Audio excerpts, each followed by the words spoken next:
मृत्यु काल के समय प्राणी मनुष्य को उत्तर की ओर सिर करके इसलिए लिटाते हैं कि प्राणों का उत्सर्ग दशम द्वार से हो। चुंबकीय विद्युत प्रवाह की दिशा दक्षिण से उत्तर की ओर होती है। कहते हैं कि मरने के बाद भी कुछ क्षणों तक प्राण मस्तिष्क में रहते हैं, अतः उत्तर दिशा में सिर करने से ध्रुवाकर्षण के कारण प्राण शीघ्र निकल जाता है। मृत्यु के लिए कौन सा दिन उत्तम और कौन सा निंदनीय है? शुक्ल पक्ष दिन और उत्तरायण के 6 महीनों में मृत्यु हो तो प्राणी की आत्मा ब्रह्मलोक में पहुंचकर ब्रह्म में विलीन हो जाती है, जबकि दक्षिणायन के 6 महीनों में जिनकी मृत्यु होती है वे चंद्रलोक तक जाकर पुनः मृत्युलोक में जन्म लेते हैं। मृत्यु के पश्चात श्राद्ध आदि क्रियाओं को पुत्र ही क्यों करें?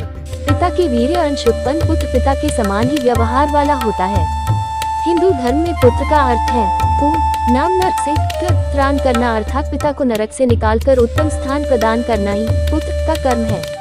यही कारण है कि पिता की समस्त और दैहिक क्रियाएं पुत्र ही करता है। एक ही मार्ग से 2 वस्तुएं उत्पन्न होती हैं, एक पुत्र तथा दूसरा मूत्र। यदि पिता के मरणोपरांत उसका पुत्र सारे अंत्येष्टि संस्कार नहीं करता तो वह भी मूत्र के समान होता है। सनातन धर्म में स्त्रियां मांग में सिंदूर क्यों लगाती हैं? सीमंत अर्थात मांग में सिंदूर लगाना सुहागिन स्त्रियों का सूचक है। हिंदुओं में विवाहित स्त्रियां ही सिंदूर लगाती हैं। कुंवारी कन्याओं एवं विधवा स्त्रियों के लिए सिंदूर लगाना वर्जित है। इसके अलावा सिंदूर लगाने से स्त्रियों के सौंदर्य में भी निखार आता है, अर्थात उनकी सुंदरता बढ़ जाती है। विवाह संस्कार के समय वर दूल्हा वधू दुल्हन के मस्तक में मंत्रोच्चार के मध्य 5 अथवा 7 बार चुटकी से सिंदूर डालता है। तत्पश्चात विवाह कार्य संपन्न हो जाता है। उस दिन से वह स्त्री अपने पति की दीर्घायु लंबी आयु के लिए प्रतिदिन सिंदूर लगाती है। मांग में दमकता सिंदूर स्त्रियों के सुहाग की घोतक है। वैज्ञानिक कारण ब्रह्मारंध्र और अग्नि नामक मर्मस्थान के ठीक ऊपर स्त्रियां सिंदूर लगाती हैं, जिसे सामान्य भाषा में सीमंत अथवा मान कहते हैं। पुरुषों की अपेक्षा स्त्रियों का ये भाग अपेक्षाकृत कोमल होता है। चूंकि सिंदूर में पारा जैसी धातु अत्यधिक मात्रा में पाई जाती है, जो स्त्रियों के शरीर की विद्युतीय ऊर्जा को नियंत्रित करता है और मर्मस्थल को बाहरी दुष्प्रभावों से बचाता भी है, अतः वैज्ञानिक दृष्टि से भी स्त्रियों को सिंदूर लगाना आवश्यक है।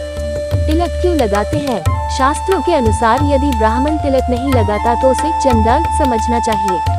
तिलक धारण करना धार्मिक कार्य माना गया है। क्या तिलक केवल ब्राह्मण लगा सकते हैं, अन्य जातियां नहीं? तिलक, त्रिपुल, टीका अथवा बिंदिया आदि का सीधा संबंध मस्तिष्क से होता है। मनुष्य की दोनों भुवों के बीच आज्ञा चक्र स्थित है। इस चक्र पर ध्यान केंद्रित करने पर भी साधक का मन पूर्ण शक्ति संपन्न हो जाता है। इसे चेतना केंद्र भी कहा जाए तो अनुचित न होगा, अर्थात समस्त ज्ञान एवं चेतना का संचालन इसी स्थान से होता है। आज्ञा चक्र ही तृतीय नेत्र है, इसे दिव्य नेत्र भी कहते हैं। तिलक लगाने से आज्ञा चक्र जागृत होता है, जिसकी तुलना राडार, टेलीस्कोप आदि से की जा सकती है। इसके अलावा तिलक सम्मान सूचक भी है। तिलक लगाने से साधुता, सज्जनता एवं धार्मिकता का आभास होता है। वैज्ञानिक कारण, जब हम मस्तिष्क से आवश्यकता से अधिक काम लेते हैं तब ज्ञान तंतुओं के विचारक केंद्र भ्रूकुटी और ललाट के मध्य भाग में पीड़ा उत्पन्न हो जाती है, ठीक उस स्थान पर जहाँ तिलक त्रिपुंड लगाते हैं। चंदन का तिलक ज्ञान तंतुओं को शीतलता प्रदान करता है।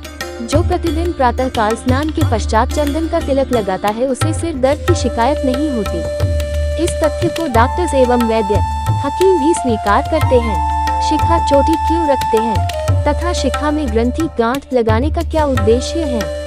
संध्या चंदन, गायत्री जप, यज्ञ अनुष्ठान आदि में शिक्षा का होना परम आवश्यक है। द्विज ब्राह्मणों के लिखे शास्त्र भी शिखा रखने के लिए कहते हैं। धर्म शास्त्रों के अनुसार शिखा में ग्रंथि लगाकर ही संध्या वंदन या यज्ञ हवन आदि करना चाहिए। वैज्ञानिक कारण, शिखा वाले स्थान पर ब्रह्मरंध्र होता है, जिसे दशम द्वार भी कहते हैं। जरा सी चोट उस स्थान पर लगने से मनुष्य की मृत्यु भी हो सकती है। दशम द्वार की रक्षा हेतु शिखा रखने का विधान है।